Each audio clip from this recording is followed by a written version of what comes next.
Selamat datang di channel Pemuja Malam. Jangan lupa like, share, and subscribe ya. Terima kasih. Chapter 2. Ibarat tanah gersang, mendadak diguyur hujan. Malam makin larut, tapi Rere tetap tidak bisa tidur. Rere masih berpikir keras, memikirkan bagaimana caranya mengabarkan pernikahannya kepada Chiko. Agar mantan suaminya itu berhenti mengincar nyawa Adam, sementara dirinya masih belum bisa beraktivitas secara normal. Namun karena apa yang terjadi di antara mereka rahasia, Rere merasa harus mengabarkannya langsung kepada Chiko segera. Kini di ruang VIP keberadaannya, Rere ditemani Ibu Septi, Ojan, dan juga Adam. Ketiganya sama-sama sudah tidur. Tapi Adam tetap memilih tidur bersama Ojan karena memang Ojan juga yang telah menidurkan Adam. Meski di sana ada Ibu Septi maupun Rere. Ibaratnya ini malam pertama kita, Dek. Aku berharap pernikahan kita ini enggak seperti pernikahanku yang sebelumnya. Tolong jangan tinggalkan aku apapun yang terjadi, Dek. Aku janji, apapun akan aku jalani asal kita tetap sama-sama. Sumpah, aku sayang banget, tulus cinta sampai mampus, enggak putus-putus ke Dek Rere dan juga Adam. Aku beneran bakal jadi daddy yang baik, ucap Ojan lirih. Setelah mendadak datang menghampiri Rere, kali ini Ojan juga menjadi terseduh-seduh. Di titik ini, Rere jadi bertanya-tanya, kenapa Ojan selalu ditinggal setiap istrinya tepat di malam pertama? Ada apa? Memangnya ada rahasia yang pria itu sembunyikan? Atau Ojan memiliki kekurangan lebih fatal dari sekedar tingkah nyeleneh yang selama ini Ojan tunjukkan? Terlepas dari semua itu, hati Rere kembali dibuat terenyuh oleh tingkah Ojan. Ketika pria itu menyerahkan dompet, juga sisa-sisa uang termasuk itu uang receh dari setiap saku di pakaian Ojan. Rere yang masih berbaring berangsur duduk. Ini apa, Mas? Kenapa Mas kasih semua ini? Aku enggak punya banyak uang, Dek. Uangku beneran tinggal segitu. Tapi kata Sepri, aku punya tabungan dan harusnya masih cukup buat biaya pengobatan kamu. Ojan menatap sendu kedua mata Rere. Namun aku janji, nanti kalau kamu sudah sembuh dan bisa jaga Adam, aku akan langsung kerja. Sekarang adanya gini, lagi disuruh sakit. Ya, yang sabar ya, dijalani dulu. Habis ini kan bisa sama-sama cari rezeki lagi. Syukurnya Adam enggak kenapa-kenapa dan alhamdulillah kamu pun mulai sehat. Setelah mendengarkan ucapan Ojan barusan, Rere merasa jika suaminya merupakan pria yang berbeda. Ia menemukan sisi lain yang selama ini belum pernah ia dengar tentang Ojan. Ya sudah, kamu tidur lagi. Ini disimpan dulu. Apa Dek Rere mau makan? Dek Rere mau minum? Atau mau saya antar ke kamar mandi? Sambil merapikan dompet dan uangnya yang ia simpankan di tas Rere yang ada di laci nakas sebelah, Ojan sibuk memberikan perhatiannya. Ibarat tanah gersang yang mendadak diguyur hujan, itulah gambaran perasaan, hati, bahkan kehidupan Rere sekarang. Terbiasa menghadapi mantan suami yang bengis dan tak segan kasar, kini Allah mengiriminya suami yang sangat perhatian. Dan itu Ojan. 2 hari kemudian, Rere yang sudah jauh lebih sehat memilih untuk menemui Chiko.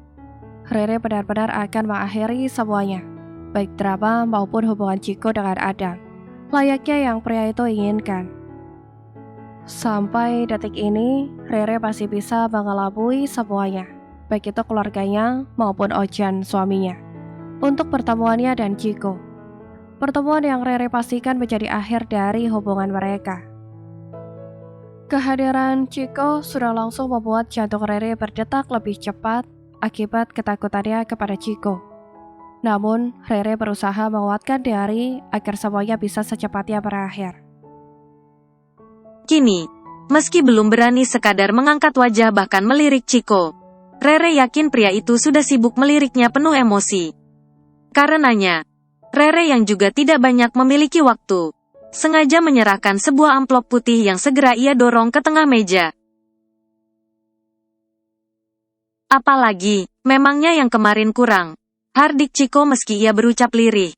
Tentu yang ia maksud, kecelakaan Rere dan Adam. Ketika mobil yang Rere kemudikan, terlempar dari jalan layang. Di Hardik layaknya kini, benak Rere jadi dihiasi senyum bahagia antara Adam dengan Ojan. Kedua sosok yang jujur saja sudah menjadi sumber semangatnya. Bahkan karena bayang wajah keduanya juga, Rere jadi memiliki keberanian untuk menatap Chico. Aku sudah menikah, jadi jangan pernah mengusik apalagi melukai Adam lagi. Aku janji ini akan menjadi kedatanganku yang terakhir kalinya. Rere berusaha menyudahi urusannya dan Chico secepatnya, agar Adam baik saja. Amplop itu berisi surat keterangan pernikahanku. Sementara sisanya merupakan akta kelahiran Adam. Selain kartu keluarga kami yang lama, aku tetap menjadi orang tua tunggal untuk Adam. Sementara surat pernikahan kita, termasuk semua foto kita, sudah aku bakar tanpa sisa agar Adam tidak pernah mengetahuinya. Kamu tidak usah khawatir karena selama ini, sekadar nama apalagi foto kamu saja, Adam tidak pernah mengetahuinya. Dan alhamdulillah, Adam sudah menemukan Dedi yang tepat. Selebihnya, andai kamu masih berani mengusik apalagi melukai Adam lagi, aku benar tidak akan tinggal diam. Kali ini Rere benar marah.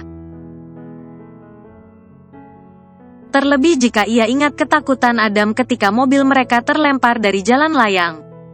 Kamu sudah menikah? Chico mengernyit dan menatap ragu Rere yang kali ini memakai setelan biru muda.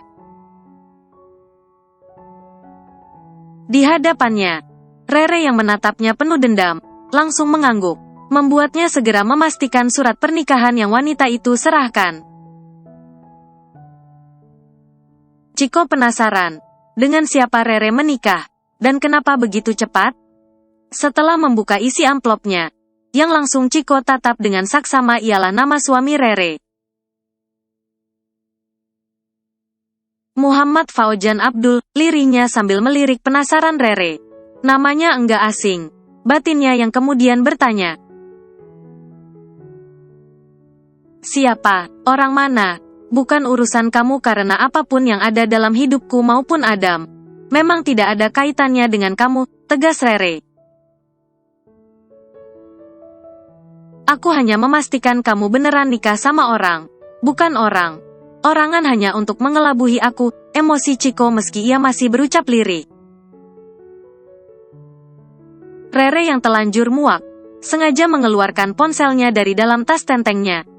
Ia menunjukkan video kedekatan Adam dan Ojan, yang ia rekam secara diam. Kamu nikah sama Ojan? Kamu nikah sama orang enggak waras dan kamu membiarkan orang enggak waras itu dekat dengan Adam? Marah Chico dengan suara yang naik drastis. Otak kamu di mana? Kalaupun kamu memang enggak punya otak, harusnya sebagai ibu yang melahirkannya, kamu mikir, mana yang baik dan mana yang enggak seharusnya enggak ada dalam hidup Adam? Dengan kasar, Rere berdiri meninggalkan bangku kayu tempatnya duduk. Ia menatap marah kedua mata Chico di tengah dadanya yang bergemuruh menahan amarah. Lebih dari sebelumnya. Ojan boleh saja kurang waras, tapi dia berkali lipat jauh lebih tanggung jawab dari kamu yang mengaku waras. Dia lebih manusiawi dan tulus menyayangi kami. Dan jika kamu ingin tahu siapa yang tak sepantasnya ada dalam hidup Adam, jawabannya tentu kamu. Karena jahatnya manusia, dialah yang dengan sengaja melukai bahkan berusaha membunuh anaknya. Sekali lagi aku tegaskan, Ojan pria yang berbeda. Ojan tulus menyayangi kami. Dan aku sangat bersyukur karena telah menikah dengannya, tegas Rere untuk terakhir kalinya. Tanpa pamit bahkan sekadar basa-basi, ia sengaja berlalu di sana. Rere melangkah tegas sekaligus cepat. Dalam hatinya Rere yakin, bersama Ojan, ia dan Adam akan bahagia. Mereka akan mengarungi pernikahan sekaligus rumah tangga manis versi mereka. Meski mereka dipersatukan dengan kelebihan sekaligus kekurangan masing-masing. Sampai rumah dan masuk ke dalam kamar. Suasana yang mulanya sepi, menjadi dihiasi gelak tawa dari Adam. Ayo, keringin dulu badannya. Abis itu pakai bedak, baru pakai baju. Perlu pakai minyak ini enggak sih? Ucap Ojan. Rere yang penasaran sengaja melongok dari sebelah pintu. Itu minyak telon Dedi. Kalau ini minyak rambut, pakainya gini, ucap Adam yang Rere yakini baru dimandikan oleh Ojan. Pria yang dianggap kurang waras itu sampai memandikan Adam, dan Rere ketahui lantaran Adam makan siang dengan belepotan. Sebagian sup tumpah mengenai tubuh lantaran bersama Ojan. Adam jadi kelewat ceria sekaligus sibuk bercanda. Yang membuat hati Rere makin terenyuh. Ojan dengan segala kekurangannya mau belajar. Pria itu mau saja diarahkan oleh Adam cara bagaimana biasanya Rere mengurus Adam. Rere mengapresiasi usaha Adam, bahkan meski ketika ia masuk kamar mandi. Di sana banjir parah karena mungkin selain Ojan yang belum terbiasa dengan fasilitas kamar mandi dan memang berbeda dengan fasilitas kamar mandi Ojan di kampung. Baik Ojan maupun Adam memang sibuk bercanda. Dek Rere, di situ banjir. Jangan ke situ. Nanti kamu kepleset. Apalagi kamu belum sembuh benar. Heboh Ojan yang sudah langsung menyusul Rere dengan setengah berlari. Namun malah dirinya yang terjatuh setelah sebelumnya terpeleset lebih dulu. Dedi Ojan, selalu lucu, aku suka, heboh Adam yang kemudian loncat di tempat tidur. Rere yang baru akan membantu Ojan, sudah langsung bengong. Sejak kapan putranya loncat di kasus seperti itu? Namun hati kecilnya sudah langsung yakin. Adam yang menjadi sangat ceria semenjak pernikahan Rere dan Ojan, mendapatkannya dari Ojan. Niat hati membantu Ojan. Rere justru dituntun oleh Ojan untuk kembali ke area kamar. Ojan sampai membantu Rere duduk di pinggir tempat tidur sampai detik ini. Adam masih loncat. Jika dulu, kemewahan selalu menjadi alasan Rere bahagia, kini, diperhatikan layaknya ratu oleh sang suami. Juga Adam yang jadi ceria sekaligus ekspresiflah yang menjadi hal mewah sekaligus kebahagiaan mahal bagi seorang Rere. Sementara jika dulu laki tampan, keren, sekaligus menggoda adalah mereka para laki berdasi yang berpakaian mahal sekaligus mobil mewah dan bekerja di perusahaan besar. Kini sudah bukan seperti itu. Karena kini, laki keren sekaligus idaman bagi Rere ialah suaminya yang rela repot, lebih memilih dirinya lelah sendiri asal anak dan istrinya aman. Layaknya yang dilakukan Ojan, pria itu mengeringkan kamar mandi dan sekitarnya, termasuk sebagian lantai menuju tempat tidur dari kamar mandi yang sempat mereka lewati. Pakaian Ojan yang awalnya sudah agak basah, makin basah. Tak semata karena Ojan kerepotan, tapi karena Ojan belum tahu cara membersihkan semua itu. Tentu kenyataan itu terjadi lantaran selama ini, Ojan ibarat bayi tua yang selalu diurus Sepri sekeluarga. Akan tetapi, Rere sangat menghargai usaha Ojan yang juga mau menerima arahannya dalam melakukan segala sesuatunya. Rere memiliki masa lalu yang kelam. Rere pernah menjalani proses menjadi manusia lebih baik, dengan sangat tidak mudah. Karena sampai sekarang Rere masih belajar. Rere pernah ada di posisi di mana tak ada satupun yang percaya bahwa dirinya benar belajar berubah menjadi orang lebih baik. Tentu kenyataan tersebut terjadi lantaran di masa lalu, kesalahan yang Rere lakukan sangat fatal. Hingga sekelas keluarganya saja sampai sempat tidak percaya. Jadi, setelah dihadapkan pada kenyataan sekarang, Rere paham apa yang harus ia lakukan. Ia harus membantu Ojan untuk menjadi lebih baik lagi. Baik dalam bersikap sekaligus berpikir, maupun juga penampilan. Setelah beres dan sampai makan siang bersama karena nyatanya Ojan belum makan siang hanya agar bisa makan siang dengan Rere. Rere sengaja memboyong Ojan dan Adam ke mall. Rere berniat membeli pakaian untuk Ojan. Karena selain Ojan hanya membawa sedikit pakaian ganti mengingat alasan pria itu ke Jakarta awalnya bukan untuk urusan pernikahan. Rere juga ingin mengubah penampilan Ojan.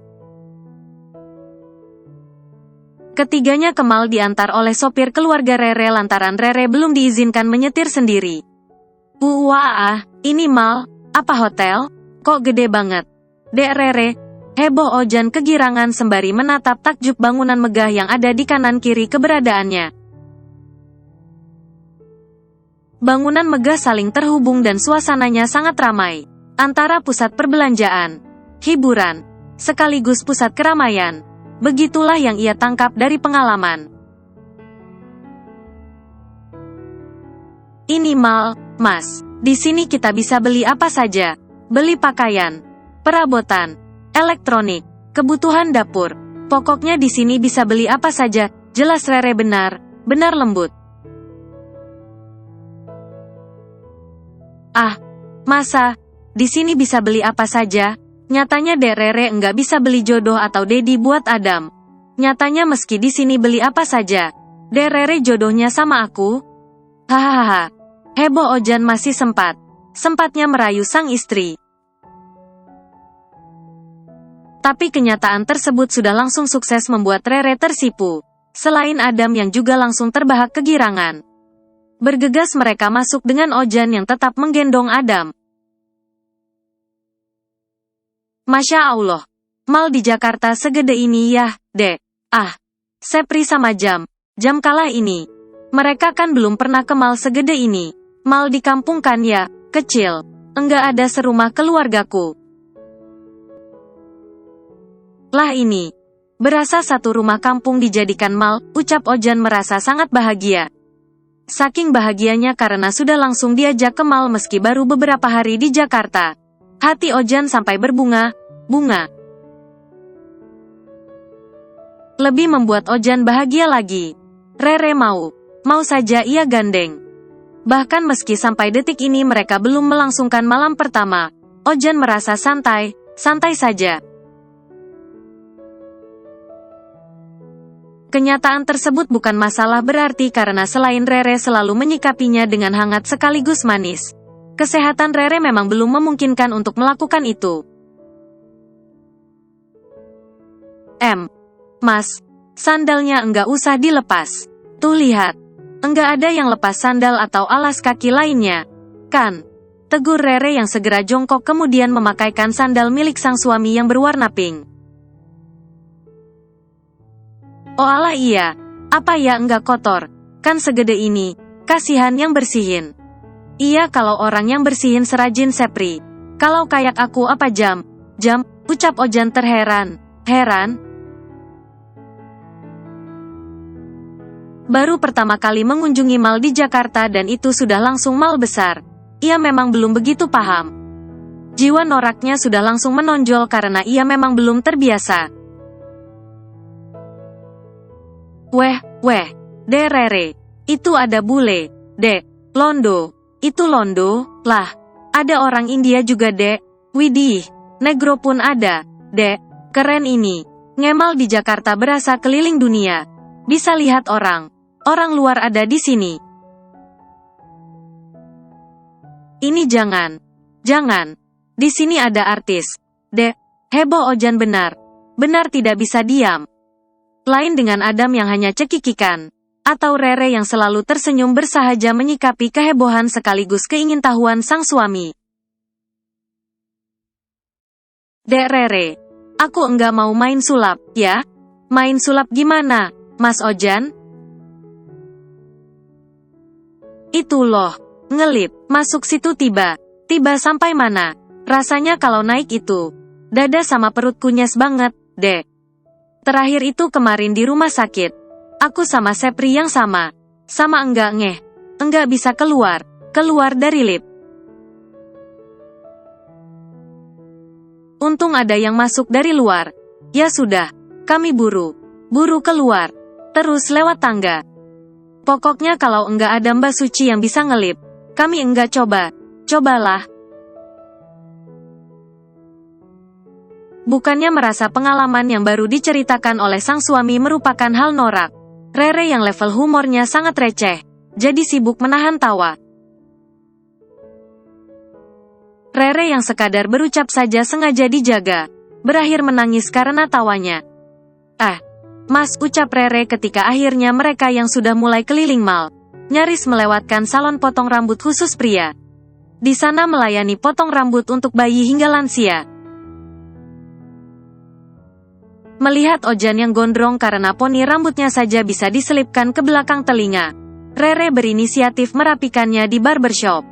Sekalian dengan Adam yang memang sudah gondrong. Barbershop, ini tempat apa, Dek? Namanya saja susah diucapin, bikin beban hidup manusia makin nambah. Dosa ini yang punya ini, komentar Ojan. Seperti sebelumnya, baik Adam yang masih Ojan emban, maupun Rere yang jadinya menuntun Ojan, langsung cekikikan. Semua yang Ojan katakan bahkan ketika pria itu mengomentari setiap hal yang mereka jumpai, sudah langsung membuat Rere dan Adam lemas karena tawa. Oh alah, tempat potong rambut cowok. Ya ampun, dingin banget. Ada kulkas yang dibuka kelamaan apa gimana? Ini, kalau ketahuan sama Mbak Septi, pasti sudah ditabok pakai gagang sapu ijuk tuh pelakunya. Enggak tahu apa listrik bahkan tarifnya makin hari makin mahal. Setelah berkomentar demikian, Ojan yang baru dibawa masuk ke barbershop dan mengawasi suasana sekitar yang masih serba canggih sekaligus serba bagus. Akhirnya mengetahui bahwa alasan di sana sangat dingin bukan karena ada yang membuka kulkas dalam waktu lama, melainkan karena di sana memakai beberapa AC. Ternyata gara pakai pace, Dek.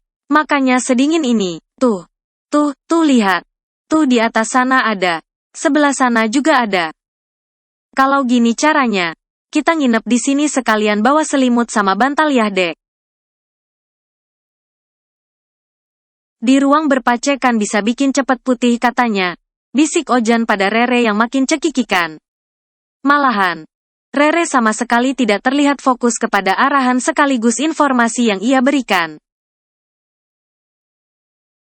Setelah drama pace atau itu AC, Rere dengan senang hati sekaligus pikiran yang benar Samai, sengaja mendaftarkan Ojan maupun Adam. Dek, ini di sini mahal enggak? Bayarnya boleh ngebon dulu. Enggak, soalnya kan enggak ada Sepri. Ia belum sempat berkata, menjawab pertanyaan suaminya. Namun, suaminya itu malah berinisiatif bekerja di sana untuk membayar biaya potong rambutnya. Jadi tukang sapu. Sapu juga enggak apa, Dek Rere. Sapu aku sudah pinter kok. Ibarat sekolah. Sudah sarjana soalnya setiap pagi sudah diworo sama Mbak Septi buat sapu halaman depan rumah. Yakin Ojan sengaja berbisik karena dirasanya, apa yang ia katakan itu sangat rahasia. Namun, dengan tegas Rere menggeleng. Enggak, Mas, aku ada uang buat bayar, kok. Mas tenang aja, intinya, aku enggak mungkin ajak Mas buat beli apa melakukan apapun, jika pada kenyataannya, aku enggak ada. Intinya hari ini, kita potong rambut Mas sama Adam. Terus beli beberapa pakaian sama sandal dan sepatu buat Mas soalnya Mas enggak punya banyak stok.